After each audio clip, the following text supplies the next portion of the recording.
Hey guys, welcome back to Bad Luck Garage. I hadn't made a video in a while, so we had our first trip in our Apache camper, so I thought I'd just kind of make a short little video and kind of tell you guys about our experience and some stuff we figured out along the way, and a few changes we're going to make to help us get through the next trip, hopefully without incidents.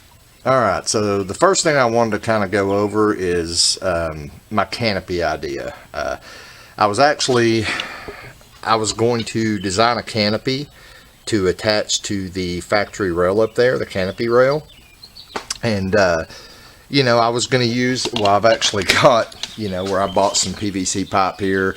I was going to use that to, to make the braces to set up the canopy and everything.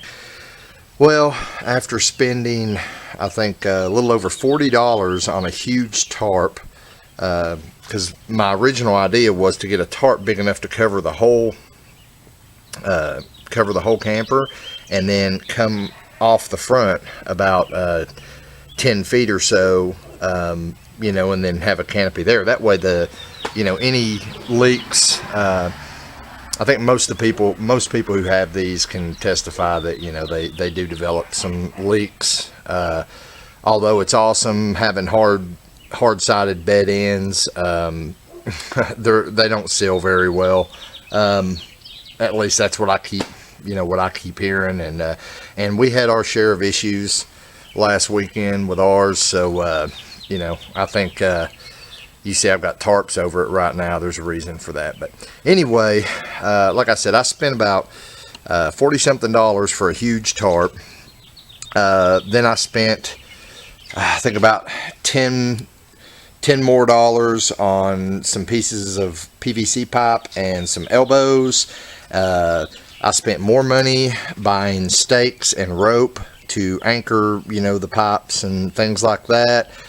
And after fighting, all in all, I probably had about $60-something that I spent. And after fighting with that tarp and trying to figure out a way to keep it from buckling in the wind and everything, I came to the realization that that was the stupidest idea that I've ever heard of. So what we ended up doing is just going to Walmart, and I wish I would have done this before I spent all the money. We went to Walmart and we got a 10x10 quick set canopy. I mean, this thing literally pops up and anchors down in about 5 minutes or less, and you've got a 10x10 canopy.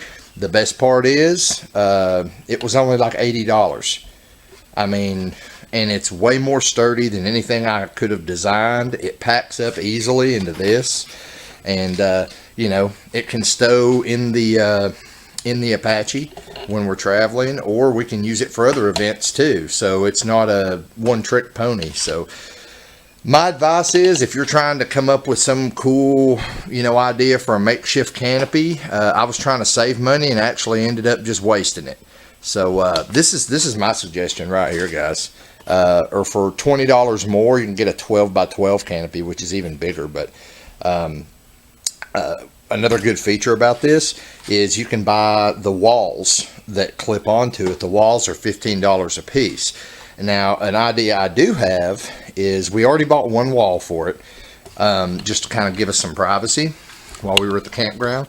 But an idea I do have is I'm probably going to buy another wall for it, and I may do the rope trick to attach that. Instead of using it as a wall, I may set up the canopy next time about 10 feet away from the camper, just to give us even more awning, and use one of those walls with the rope trick to put in that rail, and then it'll go down and attach to the quick set canopy, and then that'll essentially give us double the canopy space for $14 more. So there's my advice on the canopy, guys. Forget about all the homemade crap. I was going to go that route, but this is way cheaper, way easier, and you don't just have to use it with your Apache. I mean, you can use it for other things too. So you can pop it up in your backyard. It takes less than 5 minutes to set it up. It just pops up. But anyway, so there's one lesson we learned, and we actually left the campsite and found a Walmart that wasn't too far away and bought that canopy, and so that's how we did that. Another lesson we learned was these bed ends. Oh Lord. All right, so here's what happened, guys. In case you don't, you're not on the Apache Preservation Facebook page and hadn't seen what we went through. We had major storms the second night that we were camping over Memorial Day weekend. And I apologize for the dogs barking too, by the way. It's our dogs and the neighbor's dog. They're playing in the backyard. But anyway, we had major storms, guys. 70-mile-an-hour winds. It was it was pretty rough. And I had these tarps set up over the bed ends because I couldn't get the big tarp to work. The story I just told you. So I just put these up. And initially what I did was I had tried to pull it under the roof here, and I just had it like kind of strapped down around the bottom. The problem was when those storm winds hit, it blew this down just enough to let the water that was running off the roof get under it. And what I did not know, I'm gonna go inside here. What I did not know is how bad this window was going to leak. So the water was running down, not inside here. The water was running down, the roof, and apparently it got underneath the tarp, and it was coming down, and it hit the window, and apparently it was leaking from the panels themselves. Like, let me try to set this camera down. Well, I'm just going to kind of like point to it through the camera. Like this whole edge right here was just gushing water. I mean, it was like a river. It actually flooded this bed end here. I mean, it made this bed unusable. And the amount of people that we had in here, we had two, me and my wife, two small kids, my 21-year-old, my oldest daughter was with us.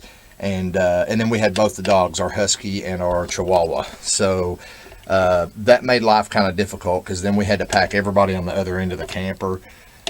But this is the lesson I learned about this. If you're going to use a tarp, the best way to set a tarp up, and you can see inside here, see I've actually got the tarp pulled through now.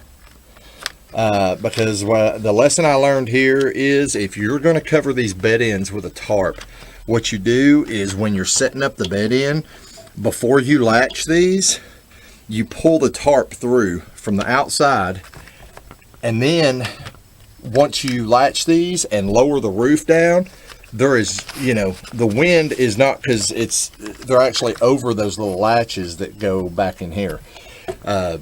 There's no way the wind's going to pull that out now. The only way that would come out now is, it would have to actually rip it out here and here. So that's what I'm doing now, and you see I've got two little 5x7 tarps clamped together on each end covering it. What I'm going to do is buy two 8x10 tarps, so we can just have a single tarp and have not have so much hanging under there. I do plan to redo these windows and try to reseal them.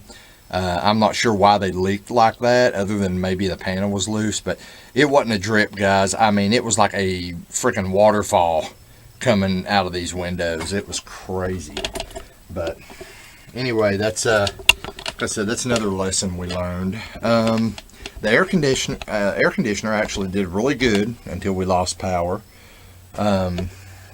Everything else worked really good in here too. We had our new fridge that we put in here. When the power went out, this Coleman lantern here, wow, this thing was bright.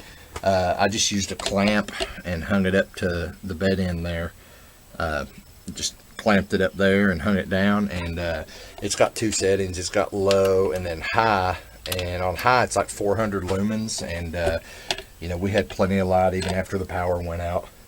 That was really the only thing that went bad. It's just we had that storm, but we stayed the first night. I took our canopy down and everything, and we packed the truck up. But we decided against staying when we found out the power wasn't going to be back on the next day, because this thing turns into an oven once the sun hits it. So we actually ended up leaving a day early. But anyway, yeah, that's pretty much how our trip went. We were supposed to be out there for 3 nights. We were just there for 2, but we still had our fun and everything. And you know, now it's on to fixing some stuff that we found out about. Oh, and these corners up here, let me tell you, once the air conditioner was out, we didn't have any problems with insects in here until the air, you know, we lost power and, you know, therefore lost air conditioning.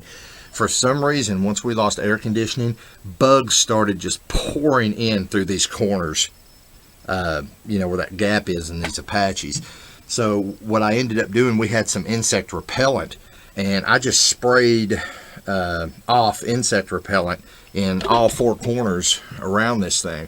And after I did that, we didn't have any more coming in, but it was funny because they all started gathering here in the middle of the ceiling, like they were trying to get away from the corners. Thought that was kind of funny. But anyway, the next thing we're going to have going on is, just to let you know, I'm going to start working on, you know, my cars again. So, you know, the Apache stuff is going to slow down a little, but we're still going to be using it. So I do have some stuff I have to do to it. You know, it's the next thing I'm going to probably do is we're going to go ahead and take this step off, and it doesn't function very well. So I'm going to clean it, bend what needs to be bent, you know, sand it and repaint it. I'm going to refurb the 4 jack stands as well, the stabilizer, you know, whatever you want to call them, jack stabilizers. I'm going to do them, and maybe making some new countertops. As I stated before, I need to figure out why that window was gushing water. So I may be doing a video on replacing these windows, which I probably won't actually be replacing them. I'll just be completely disassembling them and figuring out, you know, how to make sure they seal well and everything. But it'll, you know, that will apply to replacement because I'll be taking them completely apart. All right, guys. So like I said, the Apache, you know, our first outing in the Apache didn't really go quite the way we planned, but we did have fun. It was our first time out. We figured out some trouble spots. I also figured out that, you know, it's kind of ironic that the power went out because we were going to buy a battery for it. And I was like, no, we don't need the battery. You know, we're not boondock camping. We're going to a campsite. So we never did buy a battery. So we're definitely getting a battery now because it's become perfectly clear to me that even though you're not boondocking, you still need that battery for a backup because you never know what's going to happen. So anyway, like I said, we're going to have, you know, some more little projects coming. My primary job is picking up tremendously right now. It's taking up a lot of my time, so you know, I don't know how often videos are going to be coming, but I'm going to try to get out at least one a week, guys. But I do need to start working on Steppenwolf too. We want to, you know, get it back to the drag strip, preferably with the nitrous. So, you know, stuff's going to slow down on the Apache a little bit, but I'm still going to be making Apache videos. But I'm going to try to go back to the main focus, which is the cars. And I also have a couple new customers. Yay, money. So I got some new customers that I'm going to be working on their trucks for them. So anyway, stay tuned for that. And anyway, if you like this video, click the like, you know, little thumbs up button. Subscribe if you want to see more of, you know, more Apache videos or car videos. If you want to put some suggestions in the comments, you know, what you want to see, if it's something that I can do, have time to do, I will do my best to make a video on it. So keep that in mind when you're commenting, and I'll see you next time on Bad Luck Garage.